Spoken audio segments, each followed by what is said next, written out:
Transparency, building honesty, autonomy, I think is really, really important. The crazier the idea, generally the better and more effective. Every CEO, every leader needs to have their dream team. How did you find them and what were you looking for? It's really making sure that you've got different personalities. We cannot have the same personalities, and really encouraging robust discussions as well, but respectful, robust discussions. I cannot wait to hear more about Chloe's side of things, of what makes a great leader.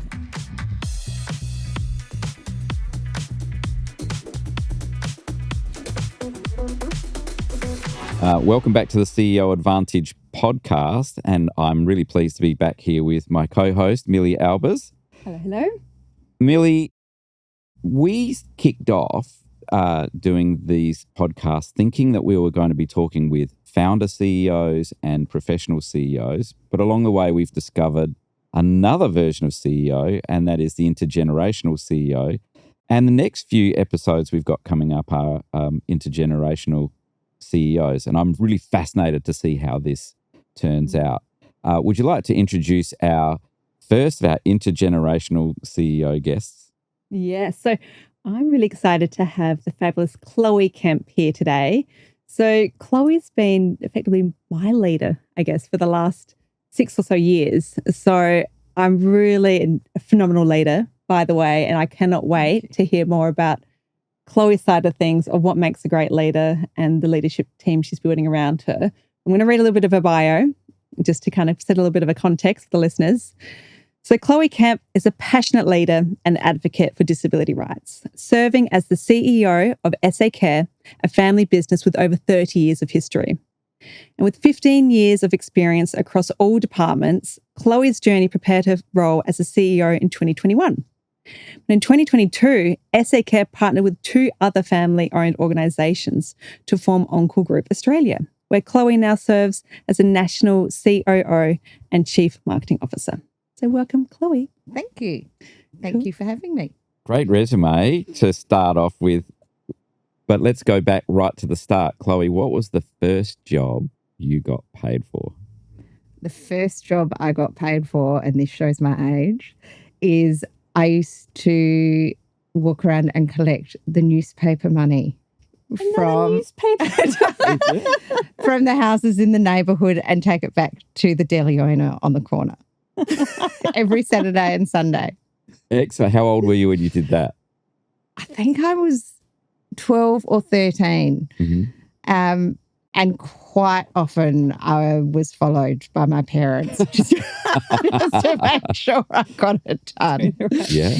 So that was my very first job, and I remember it vividly. And I remember everyone that all those doors that I used to knock on. So yeah, it was fun. And from there, going through school and then finishing school, did you know that you were going to become a leader or that you were going to run things, or was that something that came to you later? Were you one of those people that knew you were going to run things?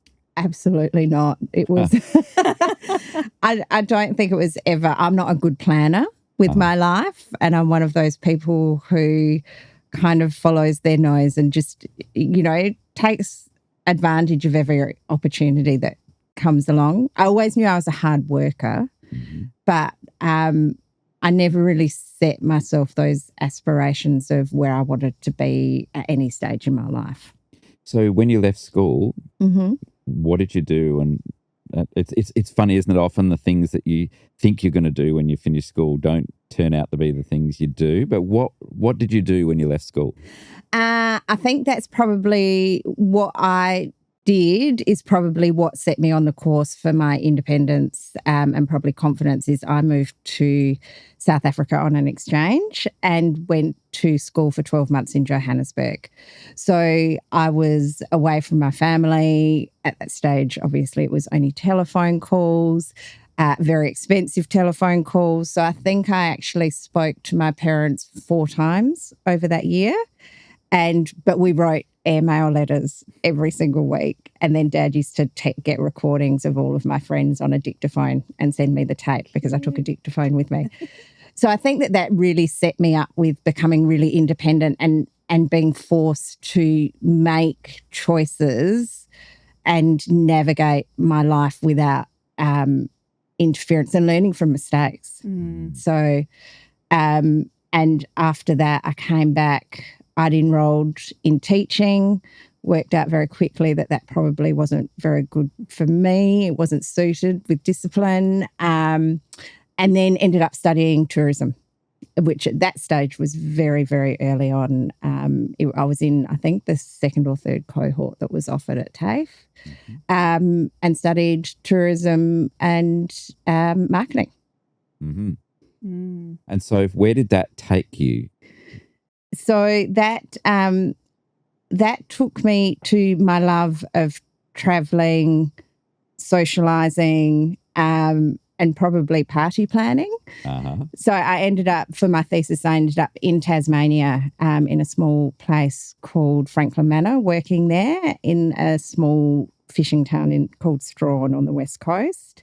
And then came back and started, I think I started working for Ayers House at that stage and moved into more of an events, PR and marketing role, and then moved on to the Lion Hotel and then eventually Hyatt Regency Adelaide. Yeah, so... And what stage, your parents had already set up SACARE when you were right, probably in the middle of this career climbing in the tourism hospitality sector and probably loving it, thriving at it. Yeah. And then, what was your involvement in the early days with SACARE? In the early days, Mum and Dad bought a very small boarding house called Clifford House. I think I was in year 12 at the time, so I missed the first year. They've always been very, very good communicators in what is happening in the family and, making those decisions together. I have two brothers, one older and one younger. And so they'd always keep us updated and involved in those decisions. It ended up being more of a mental health, which we now refer to as psychosocial. And they built that business. I started working as a support worker in that business, would help with overnights. My younger brother did overnights. I'd help with cooking for the clients on weekends and things like that. So we were all really heavily involved. We'd spend Christmas Day with the 48 clients that lived there. It became an extension of what we had to consider, because it was a 24-hour, 7-day-a-week business when we were making any plans as a family. And then did you, during those early days, did you ever think, I'm going to be helping Mum and Dad and jumping into the family business at some point? Or were you just so focused on, no, I just want to be in tourism, hospitality? At which point in your career was like, okay, I need to help the family. I need to help the family. So I would we've always been that family that, if someone needs help, we'll jump in, and if there was a shift that had to be covered, we'd do that. But obviously I had my career and I absolutely adored what I did. Being PR and communications manager for the Hyatt was a bit of my dream job, which I discovered. And I absolutely loved it. I was there for 7 years. And then my aim was always to, even though I said I wasn't a planner, I always wanted to become a general manager within the hotel group.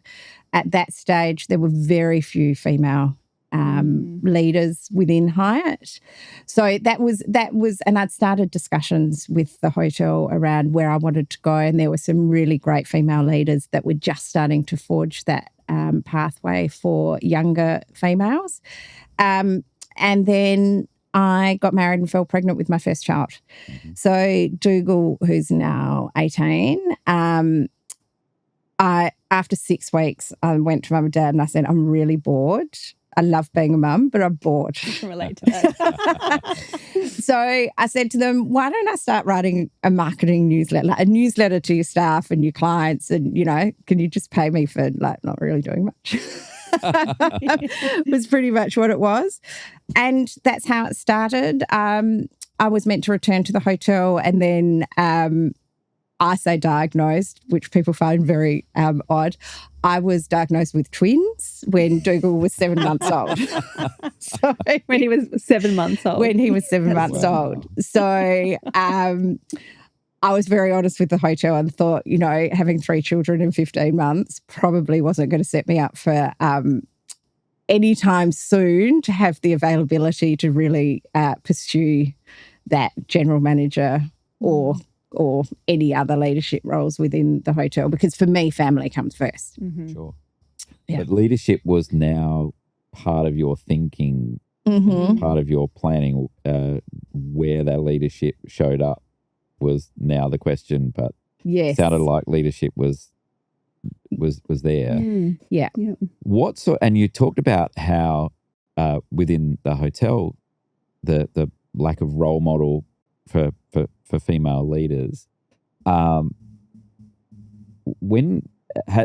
What sort of role models then, if they weren't in the hotel industry, did you find role models that you thought you liked or conversely really didn't like as you were imagining your leadership journey? Yeah, I'm quite adaptive. I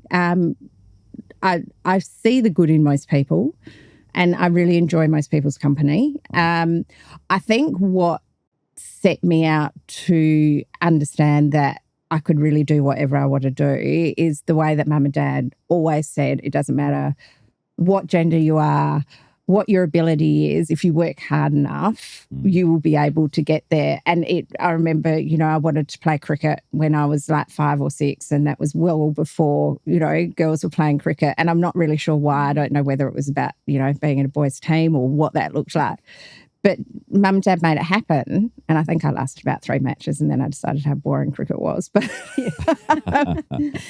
but it's, I think that that encouragement and the, no judgment from anywhere probably set me up for that. And so always trying to, I've probably gravitated towards really good leaders and forged really good relationships. I did have a couple of really good female leaders within the hotel at that stage who, they'd come from being surrounded by men in all of their leadership roles to then coming into the hotel. So I probably gravitated towards them to learn, and Hyatt were excellent with professional development along the way as well. So even though most of those development programs that I did were probably, 75% male, it still gave us a great opportunity. And that's something that you've definitely taken into SACARE, is that professional development. Because as an employee, being there through the leadership training that, you put a lot of your managers through has been without doubt one of the best experiences. So I think that's, what you picked up from those Hyatt days and what you valued then, you've obviously been able to trickle through. Yeah, absolutely. A common theme in all of the CEOs that we've spoken to is this continuous professional development and an openness to keep learning. I can, and I certainly did that throughout my CEO career, but I can remember finishing uni and going, I'm done with this school work. I'm done with exams. No more of that sort of stuff. Have you always been a hungry learner, or did you have patches where you're like, that's not for me? Academics is not for me. If I'm forced to sit down and have, this massive assignment at the end of whatever I'm studying, and I have to study every day, it's just not who I am, and I can be a procrastinator. So that's not what drives me. I think the accidental professional development, so, anything that, and I suppose it's for anyone, that if it's a topic that really interests you and you're curious about, well, it makes it easy and it's not a forced learning. And I suppose people and business is that interest for me. It's just I've always really enjoyed it, so it doesn't become a forced learning for me. And we're all learning every day. That's what life is. So what interests me is probably where I will follow. And professional development of your staff is obviously something that you see as an investment in both the business and in the people around. Do you see businesses where that's the first thing that gets cut in the in economy? We've got to cut costs, so we cut the PD budget, which always cutting that one and the marketing budget are the two that Yeah. always amazes me. That's like, you went there, and then the next thing they'll say, oh, our staff are our most important asset. And it's like, wow, so you're going to stop investing in it. Do you notice a difference between businesses that you see that invest like you do in professional development and their staff, and businesses that don't? Oh, absolutely. And, being in the situation where we've partnered with two other businesses, and, looking at financial sustainability and things like that across the group, there are recommendations from different people in the, perhaps training and professional development is the area that we do save those funds, which I am obviously fiercely respondent to, in the fact, if we can't invest in our people and if we can't value our people, particularly in a service industry, there's no one that you can value, because they are the most valuable asset within the organisation. And I think listening to the stories of support workers and where they want to go in their careers is so critical. The adversity that our support workers have faced over their time in both their personal and professional lives is something that very few of us can compare ourselves to. So seeing that and really understanding the value of embracing what they've learned in their life and in their role can only add value to those services that we provide to our clients. They know our clients, they know what the industry needs, and most importantly, they're the most passionate about delivering that standard of service. So it's finding those individuals that are super passionate to, and you can trust them as well, because you can watch them along the way and you see how committed they are to you as an organisation, but how committed they are to their clients and also everyone they work with. You touched on PE or private equity, or in other realms that takes all sorts of different shapes, from venture capital and super funds and all of those different sort of funders. And I've been involved in organisations where that's been the case as well. And it amazes me. Sometimes I scratch my head thinking, gosh, that you're turbocharging the business with cash with a combined goal of growing the business.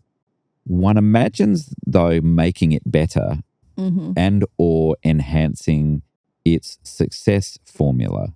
Yes. And I'm sure it's not the case in your organisation, but I've seen it happen in others where the PE wants to move, pushes management to move so fast that it stops doing the professional development part of staff, or the tolerance of action learning, aka letting them make mistakes.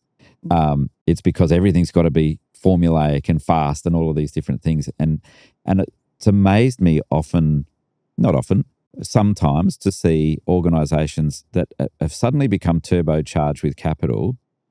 So you've got all this money, and the thing you're not spending it on, though, is the people. Yeah. And I think that is something that has to be discussed very early on in any of those conversations.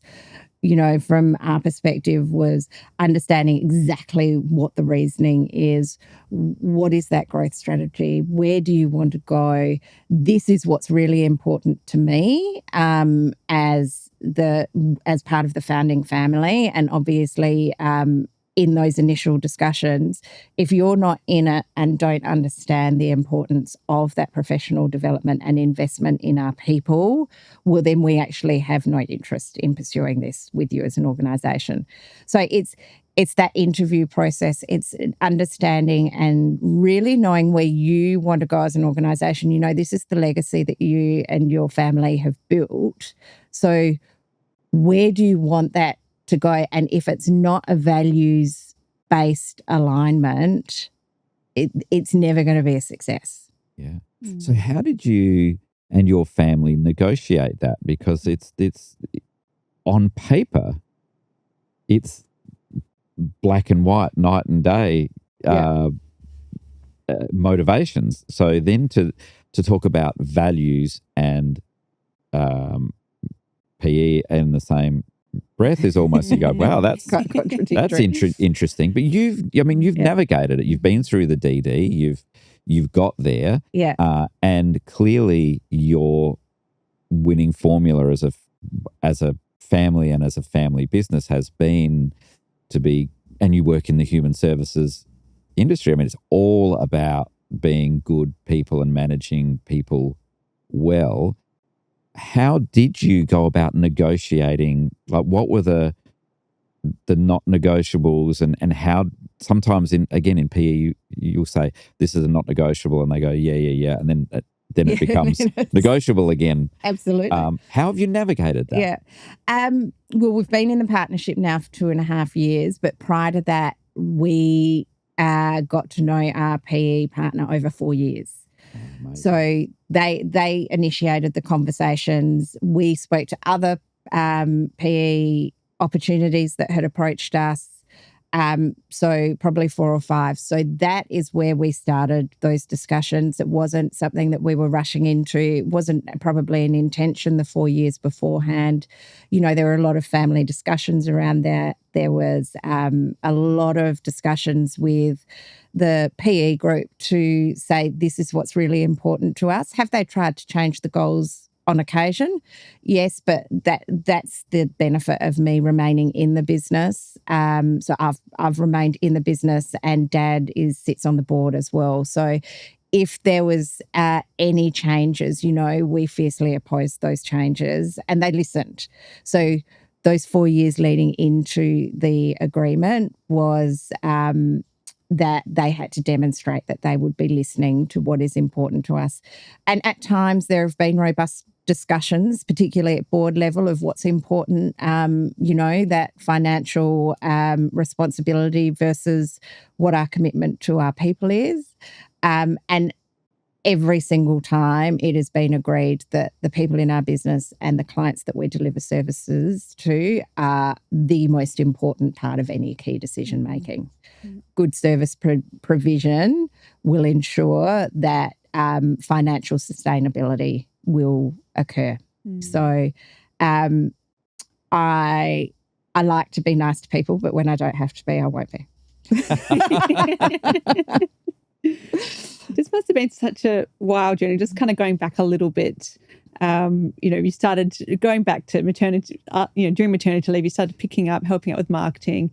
And then at some point you were full-time going for it. And you have really developed such an incredible culture along the way. Mm-hmm. And I think one of another impressive thing that you and your dad have had is that you've been able to understand your dad's vision for the company on creating innovation within the disability sector. Yeah. And that being out on the side and witnessing that and seeing that come out. And there's this, sometimes I don't even know what exactly it is that you do that creates this great culture and this innovation, but listening to your hospitality days and that innovation and tourism, I think a lot of that has kind of come from, the way that onboarding staff and the inductions, you've always had that hospitality. If someone's worked in hospitality, they're going to be a great person and deliver great care and services. So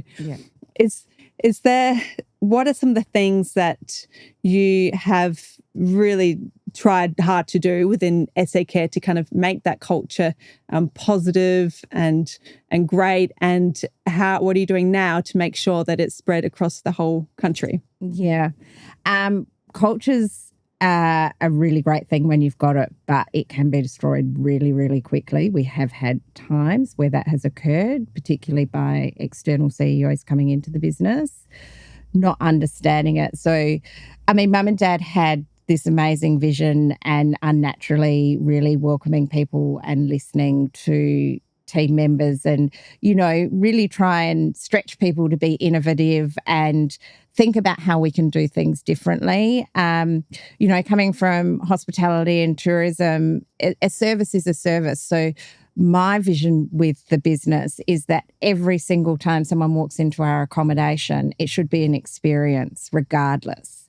It's, you're providing care, but if that family member is coming to visit their loved one that's living with us, well, they should have an experience, and that includes offer them a cup of tea or coffee, have a conversation about how their day is going. As a carer, you're there because you really love people. So that extends beyond our client service. With the culture piece, it is a very fine balance. It's building trust within your team, and I think that is probably how we have built such an incredible culture in South Australia in particular.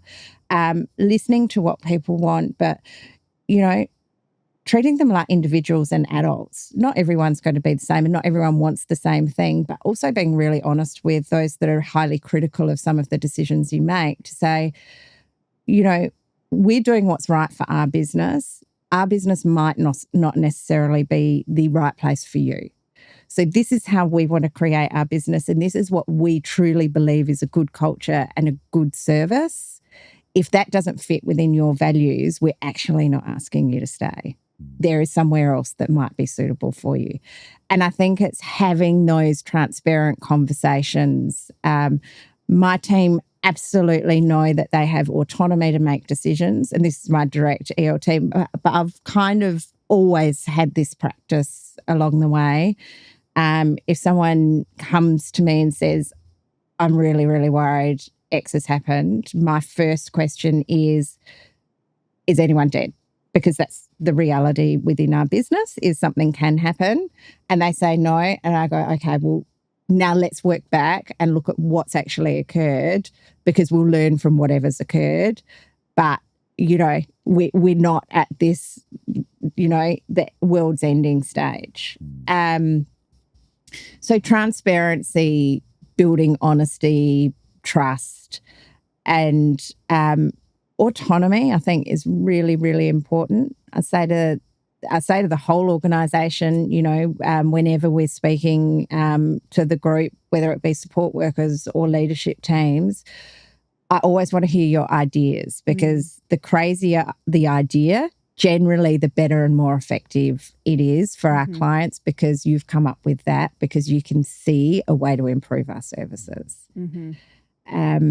So culture is definitely my passion. I've seen we had an excellent culture. The whole family went away for 7 weeks for the first time ever. We like brothers and kids and mum and dad, and went on an adventure for 7 weeks and came back, and that culture had been decimated. So I stepped out of the general manager of service delivery role to then just focus on how do we rebuild trust with our employees, provide some stability, and rebuild that culture with the loss of some key staff members based on poor management. So I've seen how it can work really well, and then how quickly it can be destroyed. So we're working on that in Victoria and Queensland as well. We've got good cultures, but I want them to be an exceptional culture and build that trust amongst the teams, because essentially everyone had their own individual culture, and now it's around bringing 3 different cultures together to respect each other's culture and take the most important parts out of each different business to ensure that we've got best practice, but our teams also are completely aligned. In my 25 years as a CEO, one of the hardest things to find was a consulting and advisory firm where they'd actually been CEOs. I created CEO Advantage to be the advisory firm I was looking for. Go to ceoadvantage.com.au and find out how we can help you and your team be the best in the business.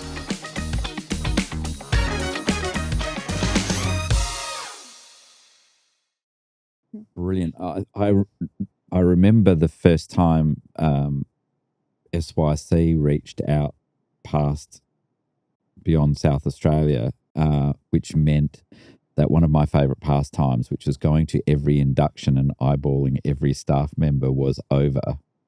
And thinking, how do we keep the same message being delivered with the same intent? Because it was the induction message that I had was firm, but really from a place of love like yours. And that is this, we go to an induction and say, here's the 3 ways you're going to get thrown out. And people are like, well, I've just got here. I was so, well, none of them you have to worry about. One is if you're spectacularly incompetent, we don't need you because the people we work with are vulnerable. So we need the best in the business. If you're willing to cheat or break the law, we work with vulnerable people. We can't afford you to be here. So just go. So none of them should worry anybody unless they should worry you. And the third one is if you gossip about your work colleagues, you've got to go.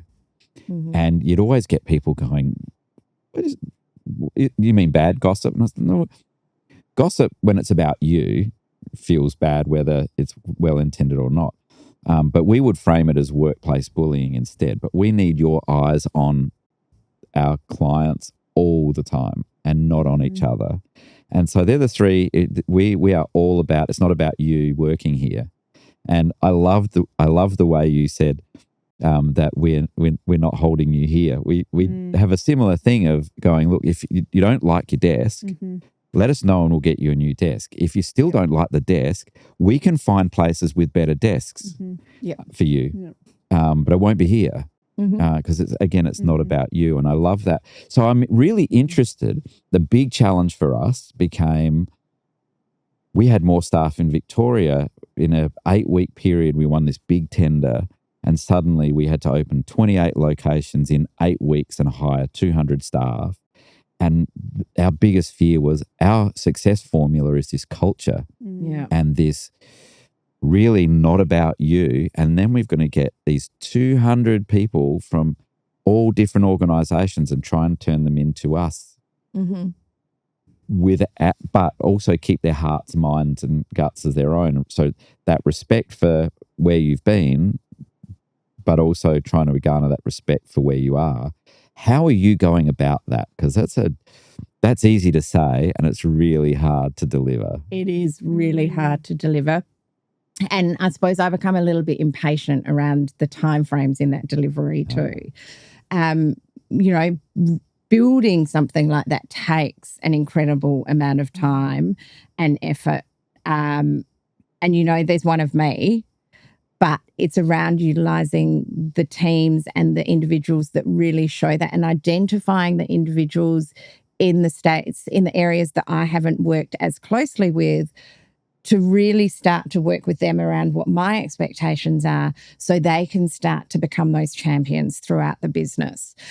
Picking the champions up from South Australia to then get them to start spending that time with the other teams in Victoria and Queensland. And we've also implemented what I call a community of practice. So a representative from each state in each discipline where they meet on a monthly basis and include topics as values, culture, identifying all of the way that they provide services and having respectful conversations around and agreeing on how do we make it best practice service. And then everyone, they walk away from those community of practices after they've agreed to then deliver that to their teams. And then that needs to be reinforced by those team members.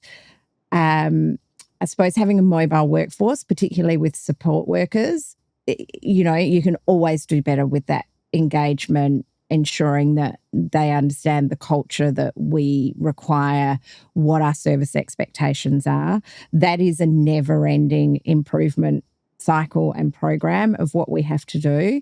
And it's really around communication and having the resources to be able to do it. What is that fine balance? As you know, working in the NDIS rate structure. Razor thin margins. Exactly. You're also really, really condensed to where do you place those resources? Our national leadership team is all on the same page. We've gone from a leadership team of probably, I'd say, a corporatized type of leadership team of around 10 individuals down to 5 who are very well aligned, very passionate about our clients, very passionate about our people, and really driving positive culture throughout the organisation. So it hasn't always been like that, and I'm really excited to see what we do over the next 6 months and how what we've already implemented starts to impact. Your ELT, executive leadership team, Yeah. bit of your dream team. Yeah. How did you find them, and what were you looking for? Because obviously every CEO, every leader needs to have their dream team surrounded by them. So how did you find them? Yeah. So the national ELT team, which I lead with Rose Chiavello and myself, we've kind of handpicked those teams since the changes came in earlier this year. But for my South Australian dream team, it's taken a really long time to get there, but you know, they are 100%. There is not one shaky element amongst them. How did I get there? I worked hard on getting someone across the line for about 7 years, took 2 bottles of champagne one day. That was the final moment. It's really making sure that you've got different personalities. We cannot have the same personalities, and really encouraging robust discussions as well, but respectful, robust discussions. The personality for me, personality and values alignment far outweighs the skill set. But in saying that, we've built the team, so we do have clinicians on that team, but clinicians with really great personalities. It had, you know, I thought I had that dream team, and then it got a little bit wobbly, so I had to make that decision really quickly of, okay, if I don't make a change and find the right person for that team and not remove that one person, it's not going, it'll continue to be wobbly, and then who knows where that falls. So it's making some pretty brave decisions I call them brave. Some people might say they are tough or callous, but just making those decisions and having those transparent conversations around, is this working for you? Because this is where we need to be. But yeah, so I have an amazing team who, coincidentally, out of the 6 team members, 4 of them represent national roles within the organisation now. And that's happened over the last 12 months. Managing clinicians, yeah, particularly if you're not a clinician from a clinical background yourself, is quite an art form. And it is a real ambidextrous challenge of clinical practice, commercial reality, families and clients. There's no, you can't lean one way or the other too heavily. What are some of your tricks, techniques, skills because if you're running a sustainable, successful business that has clinicians in it, but commercial goals as well, they're sensitive conversations. They are sometimes tough conversations, but they're generally speaking sensitive conversations. How have you evolved your skill set? And do you credit, is it because it was a family business and it had and you grew up seeing it, or have you seen people come into that environment and manage as well as you? Yeah. It's a real craft that you've got there to do that.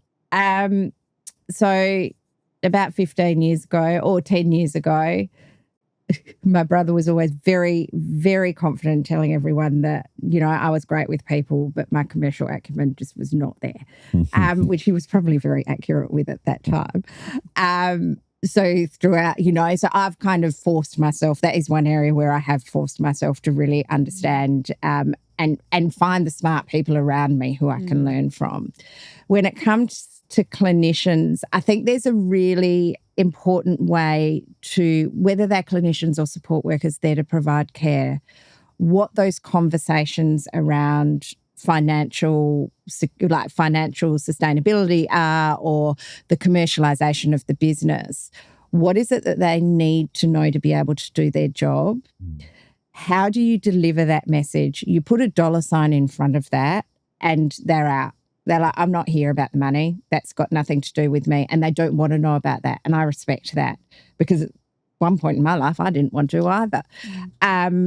So it's around, okay, well, if we improve this, if you're running a house, for example, what is it that you do in your personal life to make sure that you make it as cost effective as possible? You turn your lights off, you make sure that you meet, that you only buy groceries to X amount of dollars per week. And then it's more around, how many people do you want to care for and how do you want to care for them? It's not about the dollars. It's that, okay, well, we can, before we employ one more person for rostering, we need to deliver this amount of hours to this many people to be able to afford to do that. So it's removing a dollar sign from any way that you actually present it to particularly those individuals. The clinicians are probably a little bit more understanding around the commercial nature. The clinicians that are within our executive team, I have two registered nurses and an OT, and they have been in their field for a long time and understand the commerciality because of the roles that they've been in previously, and they have worked towards a leadership position, so they know the importance of that. Delivering the message to the nursing teams underneath, it's around, how do you manage your rosters well? Are your team accountable for what they're doing? So it's just positioning a conversation around how we're going to get the most effective financial outcomes through the most effective day-to-day management, and what are they responsible for with that. I have a pretty strict rule that if we discuss financials, that stays within our ELT, budgeting, all of that sort of stuff, that stays within that boardroom. You take the information that you need to deliver out of that, but you don't take it out in a financial perspective. Sue and Andrew probably before I took, like mum and dad, before I took over, they actually did not share financials with anyone, even in like their senior staff, because they didn't think that it was necessary.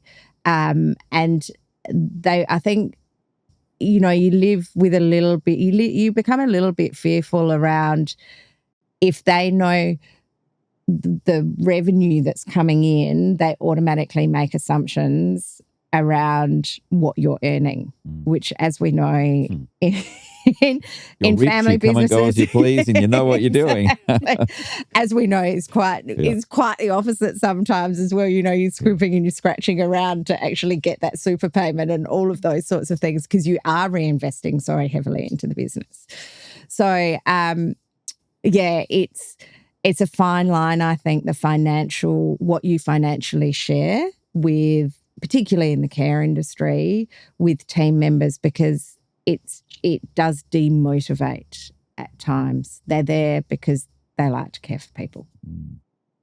In a purely commercial setting, and whether that's commercial, irrespective of the tax status of the commercial operation being for profit or not for profit, the dynamic of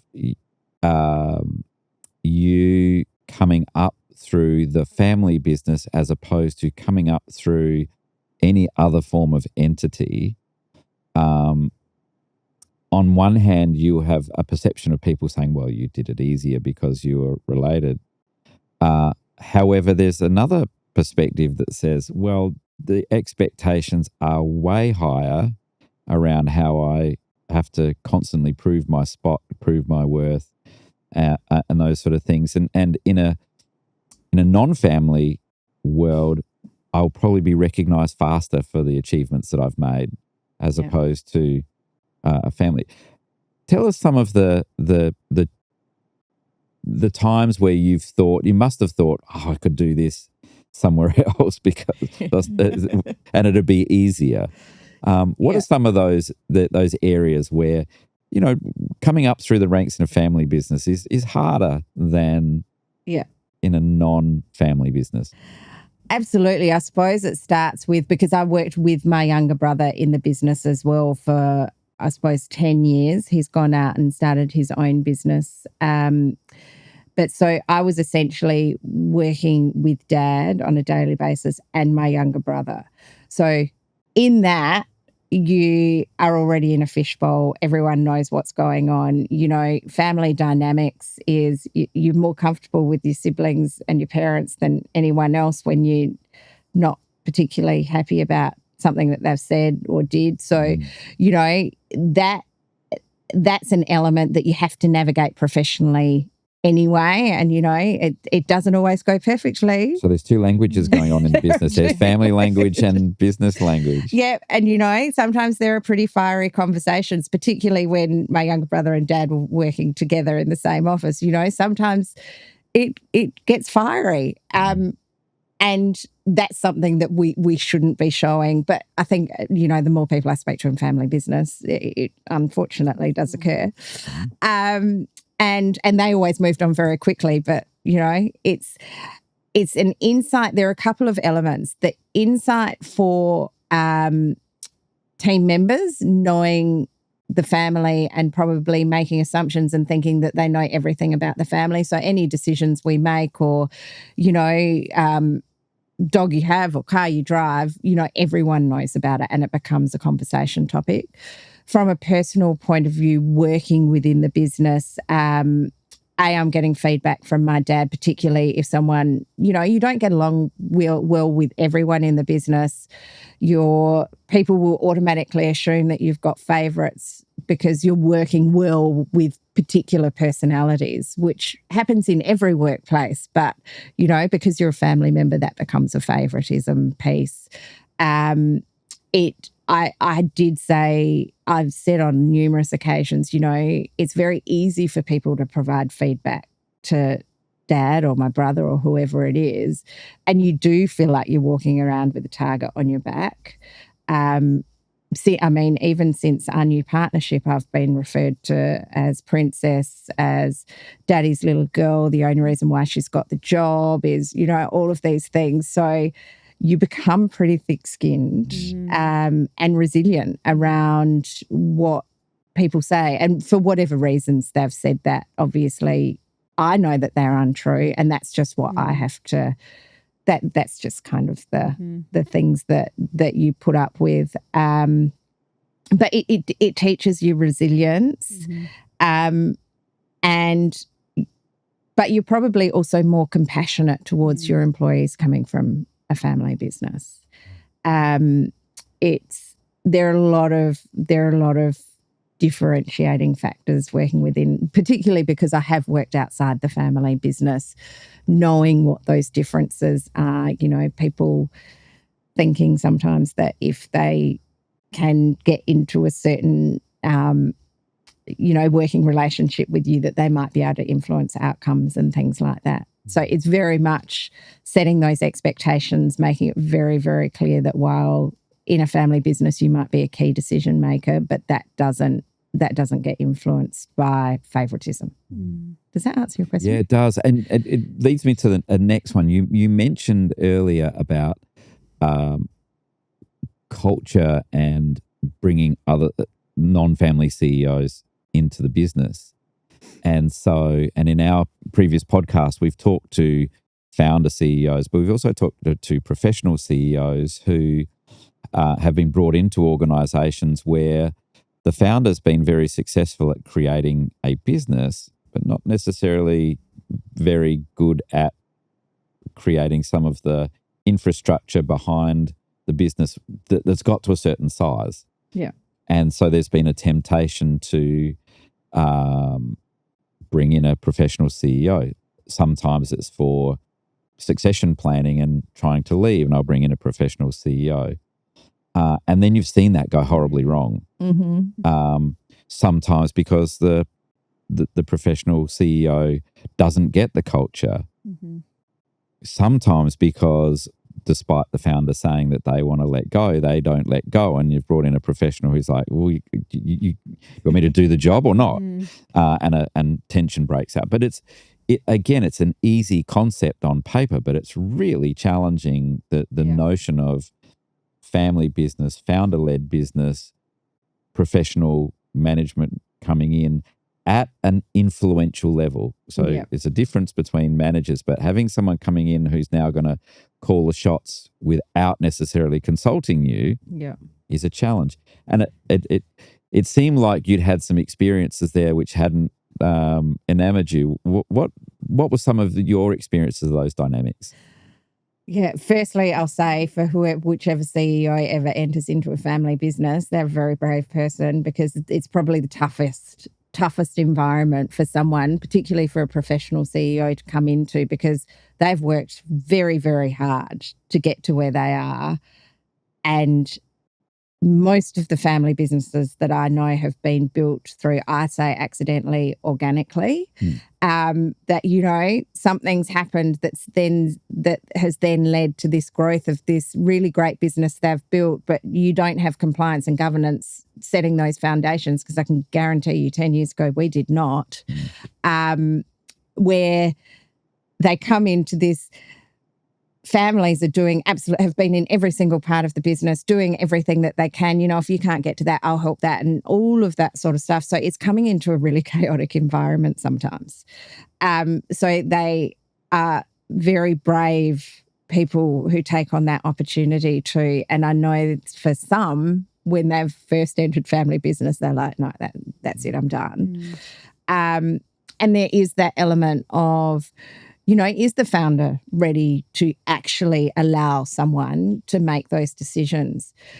But there's also that passion where you have built that business. And, as a daughter, I call myself 1.5 generations, because I've been involved for so long, and I've helped build.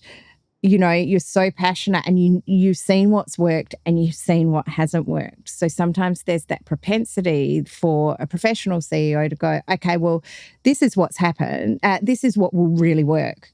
And you'll have the conversation, say, I really don't think it will, but they want to try it. And then it becomes that break of the communication breakdown, and which leads to a trust breakdown. We have had 3 CEOs in the business. The first one lasted 2 weeks. We realised that we'd made a monumental mistake in the selection process at that stage. I remember that one. Yeah. The second one did a good job. He came in and did the job that we were asking of him, and it was around, the administrative cleanup of the business, or setting us up for foundations. And that was just when NDIS was coming in, and he was from a financial background, and was with us for 12 months, and then said, I think I've done what I can, but I don't feel that I have the experience or probably the passion within the sector to take it to the next, or the understanding to take it to the next. And he went back to financial. So, and he knows that we really appreciate the work that he put in. And the third CEO came from the sector, but there are different sorts of CEOs. There are CEOs who have worked really hard to get to where they are and doing it because they enjoy the work that they do. And then there are people who wants to put, I was CEO here, on their resume to get to the next step. And that's, I think, was probably, it started off well, but declined, and the culture, and then it became a breakdown of relationship, and it has the propensity to spiral really quickly out of control, because you do have the founding family members saying, this is actually our business. Yes, you're CEO, but this is our business. So you don't have the level of autonomy that you normally would. So I'm sure it's worked well with other businesses. It just wasn't the right mix for us. And Dad's pretty, he knows what he wants, but is a patient man until some probably decisions that are made that you can see start to unravel will then put a stop to it. So one of the habits of incoming, whether they're CEs or incoming senior managers, is to, and it's a bad habit, but is to start to critique what's come before. yes. And one of the skills that they seem to lack is this idea of you don't have to be sick to get better. And so I don't need to, if I was a personal trainer, I wouldn't come and critique how poorly you've performed at other things. I would look at techniques to improve your diet and your training and all other sort of things.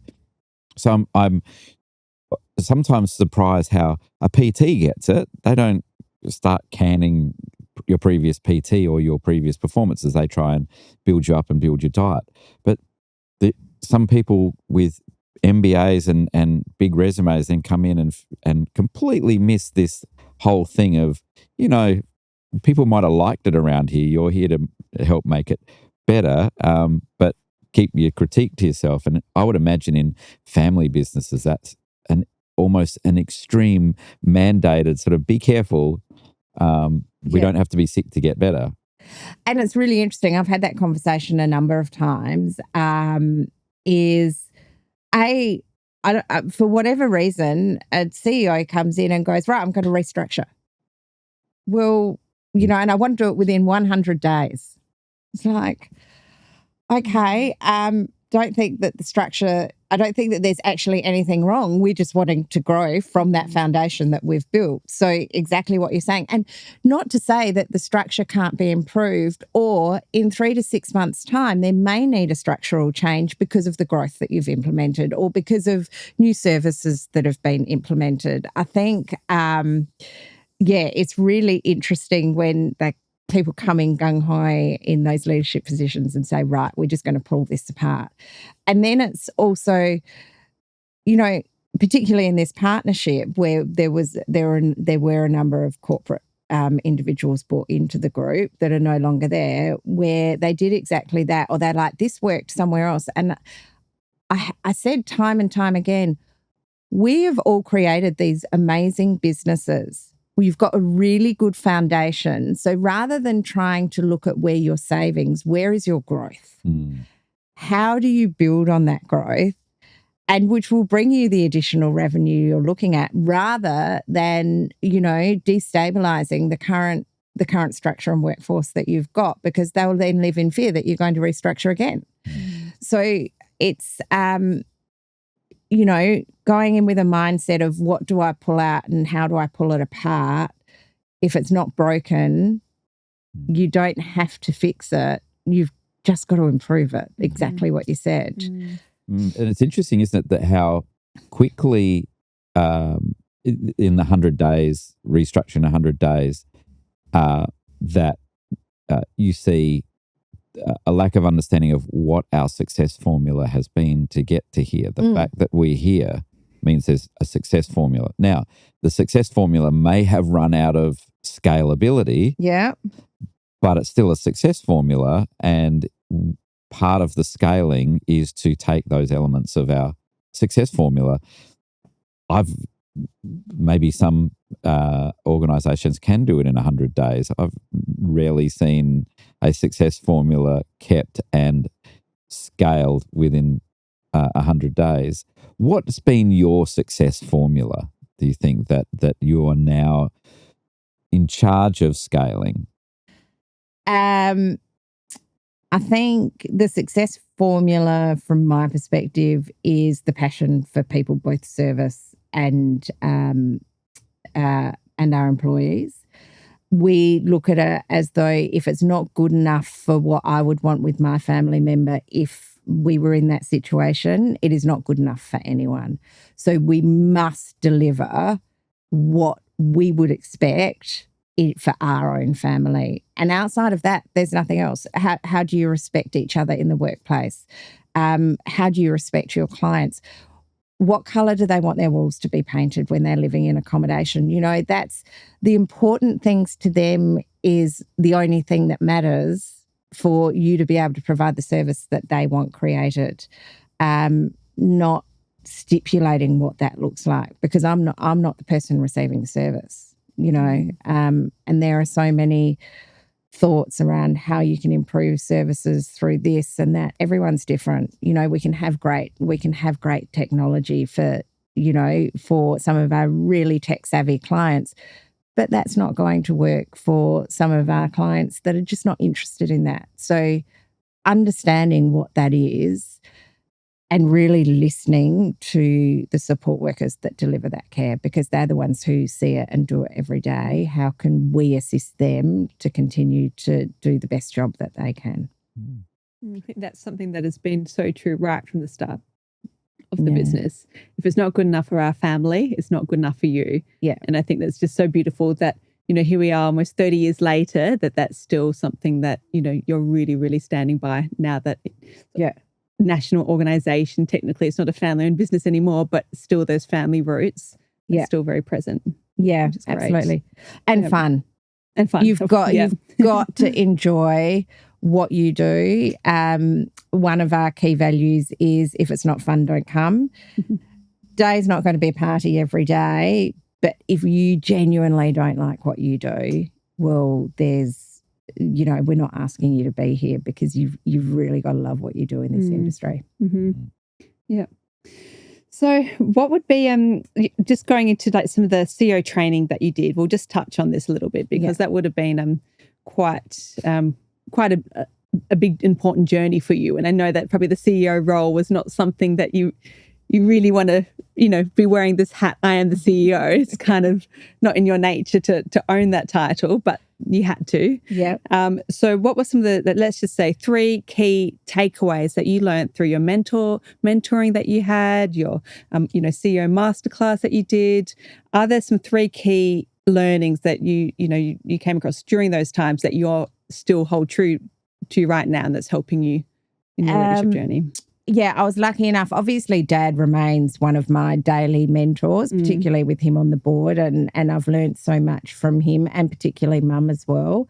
But we had Monica, who was at that stage, she was the CEO that I took over from, and she wasn't any of the disastrous ones, don't worry. She was an interim, helping us make the decisions around succession planning, essentially. That was meant to be a 12-year transition. It ended up being about an 8 to 10-week transition because of COVID.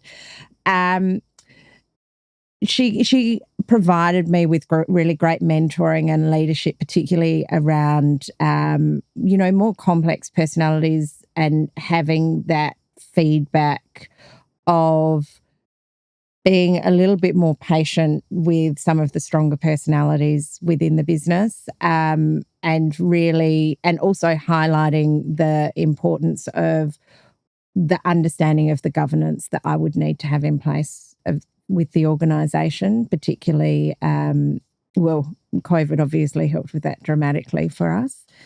And just from Dad is probably you have to do what you feel is right and make sure that it sits well with you, and you trust your gut. And with the professional development, I suppose I did from the ANZ, we did an ANZ Unlocking Your Growth Potential course with Dr. Jana Matthews. She was fantastic with assisting with structure and, you know, reminding me that having the right people in your business is the only way to have a successful business. If it's not the right people, it will never work well. So that message was reiterated through all of the, you know, from Melbourne Business School to the CEO Masterclass with Business SA to the GLF as well. So, you know, I keep threatening to do an MBA. As I said, I'm not that academic. I don't know that there's something big at the end of that, and I don't know if I've got that commitment. So, yeah, I think the biggest lesson for me throughout all of it is if you don't have the right people in place, it's really difficult to get the momentum that you need. Yep. Can you relate to that, Paul? Very much so, very much so. And you touched on the MBA, and it's a, we won't go too much onto that hobby horse, but there are lots of people with MBAs who expect to become CEOs because they've got an MBA. Yeah. And there are lots of CEOs who have not got an MBA who are eminently more qualified for the job. You're one of them who's had the job, is successful in the job, but not have an MBA, and I suspect not have a sense of entitlement to have the job. No. That being said, continuous professional development, continuous learning is really important. I have a view that it doesn't really matter what qualification you've got as long as you're constantly learning and it's relevant to what you're doing. Yes. What's the next thing that you're going to push yourself to learn? Yes. Oh, probably the AICD. I haven't done company directors it's brilliant. As yet. Yeah. And that's another thing I've been threatening to do, just time constraints and, where we've been in the business, going from COVID to where we were at in the business, going that transition phase to now taking over the national role. Time constraints and also raising, I've got 3 teenagers, so that keeps trying to manage that as well. But I think, AICD probably next year will be my key focus. I found the company directors course when I finished it was one of the best professional development moments for me in my career. Good. Wow. Great. Going into it, having started and run businesses from a young age like you, you have a bit of that imposter syndrome of like, oh, gosh, there are people with like actual post-nominals and they're, and they're on boards and, they're serious people and all that sort of stuff. And going through and learning some of the things through the company directors courses, particularly around decision-making. And I came away from that thinking, why are we not teaching that in schools? Oh, wow. Around, how to make decisions, but not so much about how to make decisions, but that there are tools. One of the key takeaways that I got from doing the company directors course, and particularly decision making, was I was asked to come and speak to a group of managers at Westpac who are risk managers. And here's me running a not-for-profit organisation, albeit a large one, but it was a not-for-profit. And these superheroes in banking, you could see the look on their face, like, what's this guy here for?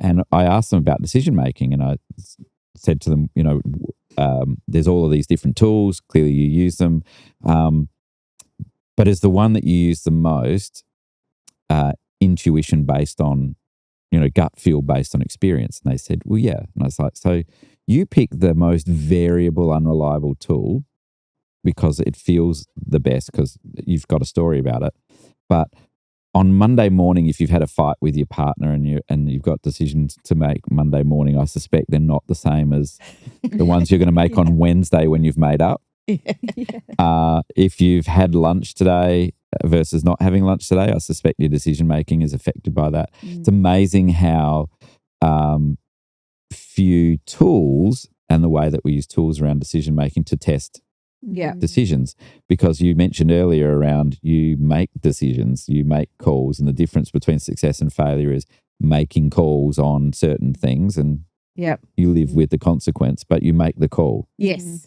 And that often failing to make the call, so many people procrastinate because, again, they really battle with decision making. So the company directors course for me, and not only decision making was a big one for me, it validated a lot of what I was thinking, but it gave me tools. The other bit was that by the 5th day of doing it, I was like, I'm doing all right with this. They put you in scenarios and you've got to make some decisions and you've got to collaborate and you've got to work things out.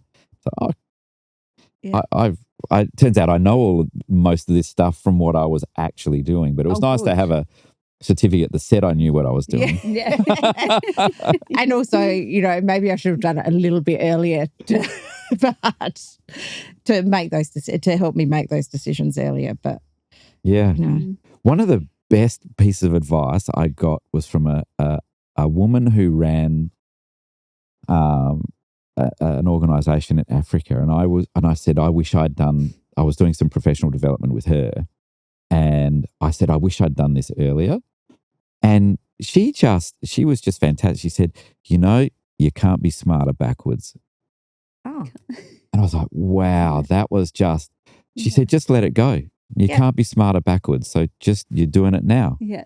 Yeah. And I was like, wow, what a relief, because I'd really bashed myself up over, should have done this, otherwise I wouldn't have made that mistake. And she said, you can't be smarter backwards. Yeah. Good. Oh, I like that. Yeah, remember that one. I'll start using that one. Yeah. I think we'll be wrapping up soon, but Chloe, I just want to know, how do you do it all? You've got 3 teenage kids. I think we talked about the 3 Fs. Family, friends, fitness. You seem to, this is outside of work that you do seem to balance quite well. Maybe at times doesn't feel like that, but I have an incredible husband who has been very good with the children, making sure that they got to everywhere, particularly at the moment I'm travelling once a week interstate. But they've now all got their licenses, the kids, so which is frightening. But it's my one key is, do you know what? Working 15 hours a day is not going to make anyone's life any better. Yes, there are days where you've got to do that, but I always make sure that if I'm in Adelaide, I leave the office by about 4:45, 5 o'clock, so I'm home and having dinner with the family. And then we can be together, I'm present, and do whatever I need to do at home. So, and I think a lot of people adopt that now. Being in the office for 15 hours is no good for anyone. Making sure that I can be flexible in what I need to be. So and as you know, like fun for me is fitness is fun, trying to squeeze that in. We have a fitness coach at work, so that was a bit cheeky of me. We introduced our fitness coach at work, so at least I could get to do something at lunchtime if I couldn't manage at any other time, but it's been fantastic for the team and fun. And we introduced a bar in at work as well, so everyone can have a drink when we open that and actually socialise. But yeah, friends and family are incredibly important to me, so I make that time. If one of my kids is playing footy, well, I go to that football match. I don't say no, I've got to do a board report. Things can wait, but my view is family and friends can't. So they do have to an element, to a certain extent. But if I have to make a choice, it's always going to be the family that comes first, and a bit of fun. Got to have fun. Drag yourself out on a Monday morning, going, "Oh my God, that was too much fun that weekend." But, you've got to do it. Yeah. So. And I can't do it without, an amazing family and amazing team around me. And I'd like to think that I support them, and I support my husband just as much for them to be able to achieve what they achieve too. Well, you do an amazing job, Chloe. Oh, thank you, Millie. Thank you. I think we all do. Final question. On the day where you haven't had fun and you're driving home and it's one of those drives home, a song comes on the radio that, even if you're grumpy, makes you smile. Yeah. What is that? What is that song? At the moment, it's Dasher, and I think the song's called Boots, or a little bit of Post Malone, or Dixie Chicks. Oh, Dixie Chicks. Yeah. Yeah. Pink? You still No, not really. No, she's okay. Okay. But yeah, if it's particularly Post Malone's country and western collaborations at the moment. Yeah, great. So yeah. Chloe, it's been fantastic having you on the CEO Advantage podcast. Thank you so much. Thank you so much for having me. It's been fun. Thanks, Chloe.